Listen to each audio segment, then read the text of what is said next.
납치된 사람들 소식을 보낼 때까지 바람만 맞으면 계속 보내겠다.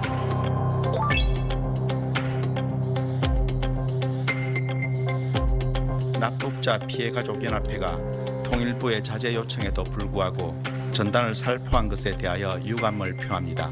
전단 살포 중지를 강력히 요청합니다.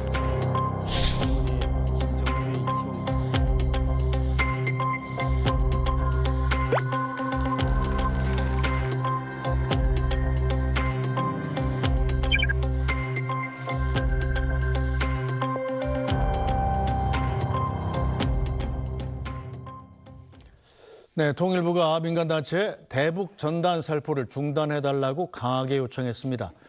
대북 전단 살포를 공식적으로 막지 않았던 윤석열 정부 당시의 기조가 사실상 폐기된 겁니다. 이재명 정부의 대북 전단 살포 중단 메시지로 남북 간의 긴장이 좀 완화될 수 있을까요?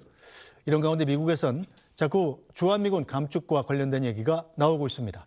새 정부 출범과 함께 진행 중인 한반도 정세의 미묘한 변화, SBS의 안정식 북한 전문 기자와 자세히 짚어보겠습니다. 안 기자 어서 오세요. 네, 안녕하십니까. 네, 자 통일부가 민간단체 대북 전단 살포 자제해달라 이렇게 공식 요청을 했군요. 예, 어제 통일부 브리핑에서 나온 얘기인데요. 뭐 기자들이 질문을 한 것도 아닌데 모두 발언에서 통일부 대변인이 지난 2일 날 이제 앞서 보신 것처럼 납북자 가족 모임이 지난 2일 날 파주에서 대북 전단을 보내는데 이거 이제 유감을 표명하면서 중지를 강력히 요청한다 이렇게 얘기를 했습니다. 네, 이게 뭐 어제 오늘 일은 아닌데 이 어떤 분들이 무슨 돈으로 이걸 계속 하고 있었습니까? 그러니까 이 전단 부분은 지금 앞서 영상으로 보신 납북자 단체 부분하고 좀 다르게 볼 부분이 있습니다. 무슨 얘기냐면, 그러니까 북한의 소위 이제 북한이 모든 외부 정보가 차단됐기 때문에 북한의 외부 정보를 들여보내고 김정은 정권이 이제 악행을 알리기 위해서 보내는 뭐 탈북자 단체라든가 일부 이제 소위 북한 민주화를 추구하는 단체들의 전단이 있고요. 지금 보시는 이 납북자 단체 부분은 우리 납북 피해자 단체거든요. 그러니까 전후에 지금 정부가 인정하고 있는 납북 피해자가 516명이나 되는데 사실 우리 국민이 납치돼 있는 거거든요. 그러면 뭐 국가의 제일 중요한 존재 이유가 뭡니까? 자국민 보호하는 거잖아요. 근데 이제 우리 국민이 납치돼 있는데 사실 우리 정부가 국민 납치에 대해서 별로 해온 게 없어요. 그러니까 당장에 미국 같은 경우에 자국민이 납치되면 전직 대통령이 가서 데려오기도 하고 뭐 일본에서 납치자 문제가 굉장히 큰 문제지 않습니까? 근데 이제 우리나라 같은 경우에는 뭐 사실 국민들의 관심도 저조하고 정부도 거기에서 별로 신경을 안 쓰는 분위기죠. 물론 남북 관계에서 납북자 데려오기가 쉽지는 않습니다만 어쨌든 남북 정상회담이 그래도 그동안 수차례 있었는데 어느 정부건 납북자 문제를 우리의 주요 현안으로 제기한 적도 없단 말이죠. 그래서 정부가 안 나서니까 피해자 단체들이 우리 납치자 문제 해결해 달라고 하는 거예요. 그래서 저걸 일반 뭐 북한 민주화 단체가 보내는 거하고는 다른 측면이 있습니다. 그러니까 이게 정부가 이제 정권이 바뀌어서 이제 남북 긴장을 좀 완화시키기 위해서 전단 보내지 말라라고 납치 단체 하려면 그러면 정부가 나서서 적극적으로 이 문제 해결하는 노력을 할게 적어도 이렇게 하면서 금지하지 말라고 그래야지. 정부가 안 나서니까 피해자 단체들이 사실은 보내는 건 북한에 얘기하는 것도 있지만 우리 정부에 얘기하는 것도 있거든요. 자국민이 납치되는데 왜 정부가 신경을 안 쓰냐 이런 측면도 있기 때문에 정부가 어쨌든 이 전단자를 요청하려면 전향적으로 납북자 문제에 대해서 정부가 자국민 납치 문제이기 때문에 전향적으로 적극적으로 역할을 하겠다. 이런 입장 표명과 좀 같이 가는 게 맞지 않나 싶습니다. 네, 자, 이 연역을 좀 살펴보면 이 단체가 대북 전단 살포를 해오던 것을 문재인 정부 당시에 법으로 금했었잖아요. 근데 윤석열 정부 당시에 다시 그게 헌법 소원에 들어가면서 위헌 결정이 났단 말입니다. 그래서 법으로 막을 수 없는 상황이었고 윤석열 정부는 사실 막지 않았었어요. 자, 그런데 이재명 정부는 왜 이걸 막겠다고 정책의 전환을 얘기를 한 건가요? 그러니까 이제 이재명 대통령도 후보 시절에 보면 이제 북한이 대북 전단에 민감하게 반응하는 것도 있고 여러 가지 남북 접경 지역에서 이제 공식 저렇게 이제 새벽에 달리게 되면 사후적으로 알리니까 지나가는데 또 어떤 경우에는 보면 공개적으로 날리겠다라고 사전 예고하는 경우도 있잖아요. 그리고 그렇죠. 이제 남한 내에서도 충돌의 우려가 있고 또 과거의 사례를 보면 북한이 거기에 뭐 타격을 하겠다느니 어떠느니 해서 접경적인 이제 긴장을 고조시키는 부분이 있다 보니까 이재명 대통령도 보면은 이제 뭐 오물풍선, 전단 이런 것들 상호 중단시키는 방향으로 가겠다라는 것이죠. 그래서 근데 이제 앞서 지금 편안카가 말씀하신 대로 일단 2023년에 헌법재판소에서 전단 날리는 거를 못하게 하는 법은 표현의 자유를 제한하는 것이다 이렇게 결정을 했어요. 네. 그래서 그 결정을 뒤집을 수는 없고요. 그래서 어제 통일부 대변인도 얘기를 하는 거 보면 뭐 재난안전법, 항공안전법 이런 얘기를 하고 있습니다. 근데 이게 무슨 얘기냐? 전단 날리는 것 자체를 막을 수는 없으니까 항공안전법은 이를테면 너무 무거운 걸 공중에 띄우면 네. 떨어지면 피해가 나잖아요. 그래서 그걸 막는 법이거든요. 그래서 이제 근데 이제 그게 2kg을 넘어가면 이제 걸리는데 그래서 이제 단체들이 촬영한 영상이나 이런 거 보면 요새는 무게를 재서 네. 2kg 미만으로 보냅니다. 그러면 또 법에 안 걸리거든요. 그래요? 그리고 또 이제 재난안전법은 뭐냐? 네. 어떤 지자체장이 어느 지역을 재난 지역으로 지정을 하면 네. 거기에 이제 출입을 못하게 하는 법인데 이제 경기도나 이런 접경 지역에서는 그런 지역들을 지정을 했죠. 네. 그래서 이제 그런 법들의 위반 혐의로 못하게 하겠다는 건데 그래서 이제 아직은 이제 통일부 대변인 입장만 나온 거고요. 앞으로 단체들이 계속 또 전달을 보낸다고 하면 이 법 적용을 놓고 뭐 여러 가지 또 소송과 이런 것들이 반복되는 사태가 재현될 것 같습니다. 네, 자 통일부가 주무부처인데 정부가 바뀌면서 이 통일부의 대북전단 관련 정책 기조가 완전히 바뀐 겁니다. 자, 통일부의 발표, 같은 통일부 대변인의 발표였는데 1년 만에 어떻게 달라졌는지 들어보겠습니다. 전단 등 살포 문제는 표현의 자유 보장이라는 헌법재판소 결정의 취지를 고려하여 접근하고 있습니다. 지난 6월 2일 납북자 피해가족연합회가 통일부의 자제 요청에도 불구하고 4월 27일, 5월 8일에 이어 세 번째로 전단을 살포한 것에 대하여 유감을 표합니다. 이는 한반도 상황의 긴장을 조성하고 접경 지역 주민의 생명과 안전을 위협할 수 있으므로 전단 살포 중지를 강력히 요청합니다. 통일부는 향후 유관기관, 관련 단체 등과 긴밀히 소통하여 재난안전법, 항공안전법 등 실적법상 전단 살포 규제가 준수될 수 있도록 지원해 나가며 국회의 남북관계 발전법 등 개정안 논의에도 적극적으로 협력해 나갈 예정입니다. 네, 같은 구병삼 통일부 대변인의 말인데 같은 분이 맞나 싶을 만큼 정책 기조가 완전히 180도 달라졌습니다.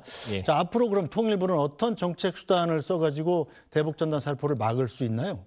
이제 앞서 말씀드린 것처럼 그리고 방금 이제 통일부 대변인 멘트에서도 나왔지만 항공안전법, 뭐 재난안전법 이런 얘기를 했죠. 그리고 이제 또 하나 이제 부가적으로 말씀드리면 경찰관 직무집행법이라는 게 있습니다. 이건 뭐냐면 만약에 어떤 대북전단을 언제 어디서 보내겠다라고 해서 예고를 했고 그리고 이제 반대하는 단체들이 막 모여서 뭐 실랑이가 벌어진다거나 그리고 또 네. 혹시 북한이 뭐 타격을 하겠다는 등 이렇게 이제 여러 가지 돌발적으로 위험한 상황이 벌어지면 경찰관이 현장 판단에 따라서 제지할 수 있는 법안들이 있어요. 네. 그래서 이런 법들을 이용해서 이제 막겠다는 건데 그 부분에 대해서 또 단체들은 아까 말씀드린 것처럼 항공안전법에 따르면 2kg 이상 되는 거를 날리면 이제 법에 걸릴 수 있는데 네. 단체들이 이제 2kg 안 되게 저울을 갖고 가서 1.9kg까지 만들어서 네. 보내거든요. 네. 그러니까 이제 이렇게 또 피해갈 수 있는 방법들을 이렇게 고안을 하기 때문에 일단 헌재의 결정이 막는 것 자체는 안 된다는 결정이 나와 있어서 네. 계속적인 좀 숨바꼭질이 있을 것 같습니다.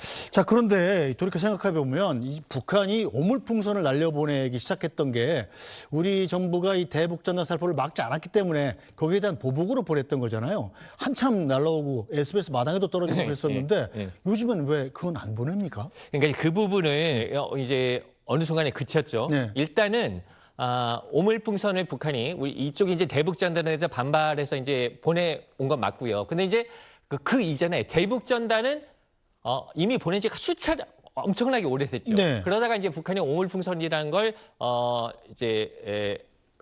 이런 아이디어를 착안해서 보내기 시작한 거고요. 오물풍선이 중단된 걸 보면 사실은 여러분 이제 지나가서 별 이제 잊어버리셨을 텐데. 네. 우리 남한에서 북한에 무인기를 보냈다고 해서 북한이 엄청나게 떠들었던 적이 있죠. 예. 그래서 남한이 뭐 도발을 했니 어쩌니 했는데 네. 당시 북한 발표를 보더라도 무인기가 들어온 걸 북한이 잘 몰랐어요. 그러니까 남한 무인기로 이제 북한 주장에 따르면 남한 무인기가 들어와서 뭘 떨어뜨리고 그거를 뒤늦게 알았는데 김정은 집무실 위까지 날아왔다는 거거든요. 그렇죠. 거기에 대해서 우리 이제 국방부 브리핑할 때 기자들이 물어보면 거기에 대해서 우리가 확인도 부인도 안 하겠다. 그러면서 오물풍선을 중단시키는 게 먼저다 이런 식으로 대응을 했단 말이에요. 네. 그래서 사실상 뉘앙스로는 우리가 확인은 안 해주지만 너희들이 오물풍선 계속 보내면 이런 무인기가 계속 날아갈 수도 있다라는 압박을 준 거죠. 그리고 사실 이게 그쳐진 거예요. 네. 물론 이제 우리가 무인기를 보내고 나서 북한의 오물풍선을 한 두세 차례 더 보낸 적이 있는데 네. 그 이후에 보낸 거는 이를테면 어제 파주에서 오후 7시인가 전단이 날랐기 때문에 이번에 보낸다 이런 식으로 네. 개별 사안에 대한 보복이라는 거를 명시를 했고요. 네. 그 전에는 보면 시도 때도 없이 보냈잖아요. 그렇죠. 그게 멈춰진 건 사실은 남한발 무기가 날아갔다는 북한의 주장이 나온 이후에 사실은 사라진 겁니다. 네. 그러니까 추정컨대. 북한도 한 말씀만 더 드리면 북한도 사실은 남한에서 정말 무기가 날아온다 해도 그걸 막을 수 있는 반공 능력이 없거든요. 없죠. 없기 때문에 이거 오물풍선 보내다가 자칫 정말로 진짜 폭탄이라도 다 무기인가 김정은 집무실 위까지 날아오면 어떡할 거냐. 그렇죠. 저는 이런 우려감이 있지 않았나 싶긴 합니다. 그렇군요. 자, 일단 정부가 바뀌었고 이에 따라 대북 정책도 변화가 예고됐는데요. 이재명 대통령은 대선 후보 시절부터 남북 간에 소통하고 또 신뢰를 쌓는 것이 중요하다고 말해왔습니다. 그 오물풍선 때문에 얼마나 고생했습니까? 대남 확성기 때문에 그 휴전선 인근 마을들, 도시들이 얼마나 고생했습니까? 근데 자세히 보시면 지금 그거 다 사라졌습니다. 왜 그럴까요? 남쪽에서 북쪽으로 삐라를 보내지 않으니까. 남쪽에서 북쪽으로 확성기 방송을 안 하니까. 서로 안 하는 거죠. 결국 충분히 통제할 수 있었다라는 뜻이기도 합니다.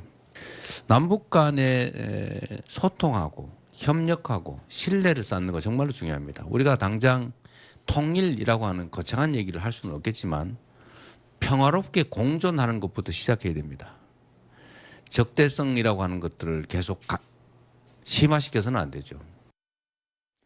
네, 이 대북 확성기 방송도 중단하게 되는 겁니까? 그러니까 이제 국방부도 네. 지금 계속 보신 것처럼 통일부의 입장이 바뀌었지 않습니까? 네. 국방부도 어제 좀 달라진 뉘앙스가 나왔습니다. 그러니까 국방부 대변인도 이건 이제 기자들과 질의응답 과정인데 대북 확성기 방송에 대한 얘기가 나오니까 뭐 종합적인 상황을 고려해야 된다라는 여지를 열어놨어요. 네. 그러니까 상황에 봐서 이제 중단시킬 수도 있다라는 걸 시사를 한 건데 사실 확성기 방송은 북한이 이제 오물풍선을 보내서 우리가 대응을 한 거잖아요. 네. 근데 어쨌든 오물풍선이 지금 몇 개월째 중단이 되고 있단 말입니다. 네. 그런 걸로 본다라면 이제 정권 교체가 됐고 뭐 어쨌든 앞서 뭐 이재명 대통령 이 방송한 걸 보더라도 다 같이 중단하는 게 좋지 않겠느냐 이런 입장이기 때문에 아마 신정부가 아마 검토를 하고 있을 걸로 보여집니다. 그래서 아마 확성기 방송 중단 부분을 어떻게 할지 아직은 정부가 출범한 지 며칠 안 됐기 때문에 그렇지만 조금 지나면 여기에 대한 뭐 로드맵이나 계획이 발표가 되지 않을까라는 좀 예상을 해볼 수 있을 것 같습니다. 네, 뭐 결국 남북 관계는 우리 정부의 의지도 중요하지만 북한의 반응도 중요하잖아요. 그만큼 예. 상호적인 건데 자, 북한의 반응은 어떨 걸로 예상이 됩니까? 이제 전단 중지나 네네. 확성기 방송 중지 말씀하시는 거죠. 근데 이제 우리가 이렇게 좀 변화된 모습을 보이더라도 북한이 단기적으로 달라진 모습을 보이지는 않을 것 같습니다. 물론 남한에서 좀 윤석열 정부에 비해서는 남북 교류 협력을 중시하는 이재명 정부가 들어섰습니다만 북한이 지금 재작년 말 2023년 말 노동당 전원회의에서 남북은 적대적인 교전국 관계로 고착됐다라고 하고 나서 완전한 이국가론으로 가고 있거든요. 별개의 국가다라고 가고 있는데 이거는 어쨌든 북한이 이런 노선을 정한 건 남한 정권 교체에 따라 달라질 수 있는 노선이 아니라 북한이 나름의 전략적 판단에 의해서 남한에 어떤 정권이 들어서느냐 관계없이 일단 완전한 두 나라로 갈라서 가겠다는 입장을 정한 거예요. 그렇기 때문에 이재명 정부가 들어섰다고 해서 북한이 대남 정책의 방향을 바꿔서 남한과 뭔가 교류를 하고 협력하는 쪽으로 나올 가능성은 단기적으로는 적다 이렇게 조금 봐야 될 것 같습니다. 네.